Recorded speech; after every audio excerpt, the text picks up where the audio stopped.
Cute. ইন্না ইয়াওমাল ফাসলি কানা মিকাতা, তুমি এত কিউট কেন? নিঃসন্দেহে বিচারের দিনটি দেখলেই তো তোমার খালি পূর্ব ছবি থেকেই তুলতে মন নির্ধারিত চাচ্ছে। হয়েই আছে।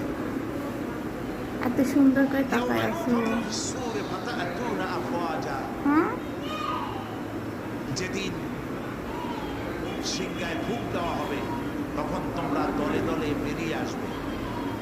ওয়া ফুতিহাতিস সামাউ ফাকানাত তুমি এত আবওয়াবা, কিউট কেন? আর আকাশসমূহ খুলে দেওয়া হাত হবে, খাচ্ছো, তখন তা শুধু আবার আমাকে দরজা আর দেখছো। দরজা হয়ে যাবে। ওয়া আমাকে দেখছো। সুয়্যিরাতিল জিবালু ফাকানাত সারাবা, কি দেখছো? আর পাহাড়সমূহকে চালিয়ে কি দেওয়া দেখছো হবে, বলো? ফলে তা মরীচিকায় পরিণত হয়ে যাবে। সব কিছু তাকায় তাকায় দেখছো। তেলাওয়াতকৃত আরো কত কিছু দেখা যাবে। আয়াতের এই হচ্ছে তর্জমা। কেবল তো আসলাম। সূরা নাবা হচ্ছে নবী করিম সাল্লাল্লাহু আলাইহি ওয়াসাল্লাম বলেছেন, কেউ যদি দুনিয়ায় বেঁচে থাকা অবস্থায়